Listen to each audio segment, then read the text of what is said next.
ഇതാ ഞാൻ വരുന്നു, പുസ്തകച്ചുരുളിൽ എന്നെക്കുറിച്ച് എഴുതിയിരിക്കുന്നു.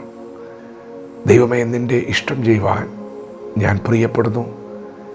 നിൻ്റെ ന്യായപ്രമാണം എൻ്റെ ഉള്ളിൽ ഇരിക്കുന്നു. ദൈവത്തിൻ്റെ മാറ്റമില്ലാത്ത വചനം ശ്രദ്ധിക്കുന്ന പ്രിയപ്പെട്ടവരെ, നിൻ്റെ ന്യായപ്രമാണം എൻ്റെ ഉള്ളിൽ ഇരിക്കുന്നു. ദൈവവചനം നിങ്ങളുടെ അകത്ത് ഉണ്ടെങ്കിൽ നിങ്ങൾക്ക് ദൈവത്തിൻ്റെ ഇഷ്ടം തിരിച്ചറിയാൻ കഴിയും. ദൈവവചനം നിങ്ങളുടെ അകത്തുണ്ടെങ്കിൽ നിങ്ങൾക്ക് ദൈവത്തിൻ്റെ ഇഷ്ടം അറിയുവാനും ആ ഇഷ്ടം ചെയ്യാൻ ഒരുങ്ങുവാനും കഴിയും. നിങ്ങളുടെ അകത്ത് വചനമുണ്ടെങ്കിൽ നിങ്ങൾക്കൊരു പുറപ്പാടുണ്ട്. ഇതാ ഞാൻ വരുന്നു, ദൈവമേ, നിൻ്റെ ഇഷ്ടം ചെയ്യുവാൻ ഞാൻ പ്രിയപ്പെടുന്നു. പ്രിയപ്പെട്ടവരെ, വചനം നിങ്ങളെ പുറപ്പെടുവിക്കും. വചനം നിങ്ങളെ പുറപ്പെടുവിക്കും. വചനമകത്തുണ്ടെങ്കിൽ നിങ്ങൾ പുറപ്പെടുക തന്നെ ചെയ്യും.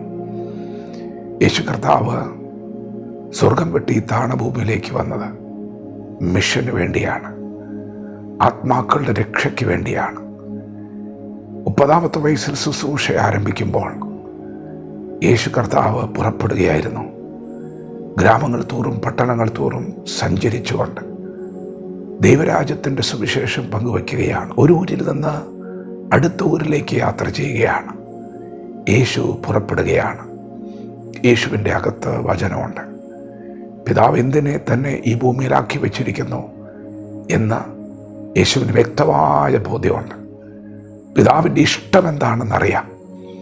ശമരിയ പട്ടണത്തിൽ വന്നപ്പോൾ യേശു തൻ്റെ ശിഷ്യരോടത് പറഞ്ഞു.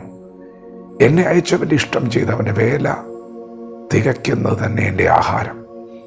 പ്രിയപ്പെട്ടവരെ, നിങ്ങളുടെ അകത്ത് വചനമുണ്ടെങ്കിൽ നിങ്ങൾ അവൻ്റെ ഇഷ്ടമറിയും.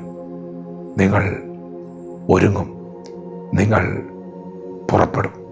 അതെ, ദൈവം ഇന്ന് പകൽ നമ്മെക്കുറിച്ച് ആഗ്രഹിക്കുന്നത് ദൈവത്തിൻ്റെ ഇഷ്ടം നാം അറിയണമെന്നാണ്. ദൈവത്തിൻ്റെ ഇഷ്ടം അറിയണം, ഇഷ്ടം അറിഞ്ഞ് ഒരുങ്ങണം എന്നാണ്. പുറപ്പെടുവാൻ ഇന്ന് പകൽ ദൈവം ആഹ്വാനം നൽകുകയാണ്. ചെന്നായ്ക്കളുടെ നടുവിൽ ഞാൻ നിങ്ങളെ കുഞ്ഞാടുകളെ പോലെ അയക്കുന്നു. നിങ്ങൾ ഏതെങ്കിലും വീട്ടിൽ ചെല്ലുമ്പോൾ ഈ വീടിന് സമാധാനമെന്ന് പറയുവിൻ. അവിടെ ഒരു സമാധാനപുത്രനുണ്ടെങ്കിൽ നിങ്ങൾ നൽകുന്ന സമാധാനം അവൻ്റെ മേൽ വസിക്കും. പോകുവിൻ എന്ന കൽപ്പനയാണ് യേശു തൻ്റെ ശിഷ്യന്മാർക്ക് നൽകിയത്.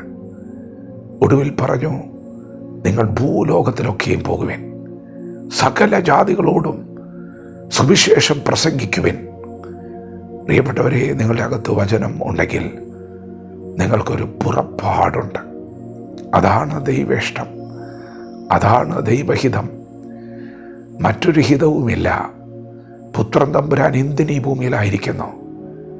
കാണാതെ പോയതിനെ തിരഞ്ഞ് കണ്ടെത്തണം. അതിനേക്കാളും വലിയ ഹിതങ്ങളൊന്നുമില്ല. സുവിശേഷം അറിയിക്കണം, കാണാതെ പോയതിനെ കണ്ടെത്തണം, അവരെ ദൈവത്തിങ്കിലേക്ക് മടക്കി വരുത്തണം, സുവിശേഷം അറിയിക്കണം, പുറപ്പെടണം, ശിഷ്യരാക്കണം, വിശ്വസിക്കുന്നവരെ പിതാവിൻ്റെയും പുത്രൻ്റെയും പരിശുദ്ധാത്മാവിൻ്റെ നാമത്തിൽ സ്നാനം കഴിപ്പിക്കണം. ഇതാണ് ദൈവേഷ്ടം.